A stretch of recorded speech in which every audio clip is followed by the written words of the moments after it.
ماہ رمضان یوں تو رحمتوں اور برکتوں کا پیغام لاتا ہے، مگر اس بابرکت مہینے میں مہنگائی کا تیزی سے بڑھنا شہریوں کو پریشانی میں مبتلا کر دیتا ہے۔ ایک جانب گرمی کی شدت اور طویل لوڈ شیڈنگ نے عوام کے روزمرہ معمولات کو مشکل میں ڈال رکھا ہے، تو دوسری جانب پھلوں اور سبزیوں کی آسمان کو چھوتی قیمتیں ان کی پریشانیوں میں اضافے کا سبب بن رہی ہیں۔ اس حوالے سے شہر اقتدار کے شہری کیا کہتے ہیں، آئیے جانتے ہیں۔ مہنگائی جو ہے وہ آسمان کو چھو رہی ہے، ہر چیز مہنگی، پکوڑے، سموسے، ہر چیز۔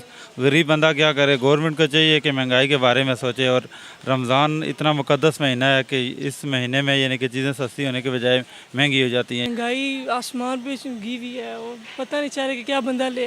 چلو مڈل کلاس تو پھر بھی کر لیتے، غریب بندہ کیا کھائے؟ نہ سبزی سستی ہے، نہ دال، نہ کچھ۔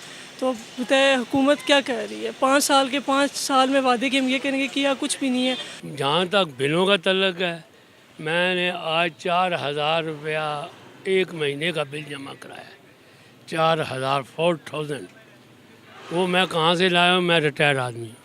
ماہ رمضان میں عوام پر امید تھے کہ انہیں اس مہینے میں کوئی سہولت ملے گی، مگر آج بھی ان کے مسائل اور پریشانیاں اپنی جگہ موجود ہیں۔ وہی شکایات، وہی مہنگائی، پانی اور بجلی کا نہ ملنا عوام کو پریشانیوں میں مبتلا کر رہا ہے۔ ماہ رمضان میں عوام عبادات کا اہتمام بھی عام دنوں کے مقابلے میں زیادہ کرتے ہیں۔ ایسے میں بجلی اور پانی کے مسائل کے باعث ان کی عبادات میں خلل آتا ہے، تو اس کا ذمہ دار کون ہوگا؟ کیمرہ مین محمد قاسم کے ساتھ نازیہ کمل، ہم سب ٹی وی، اسلام آباد۔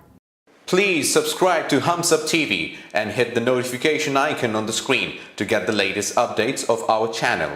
Thank you for watching Humsab TV.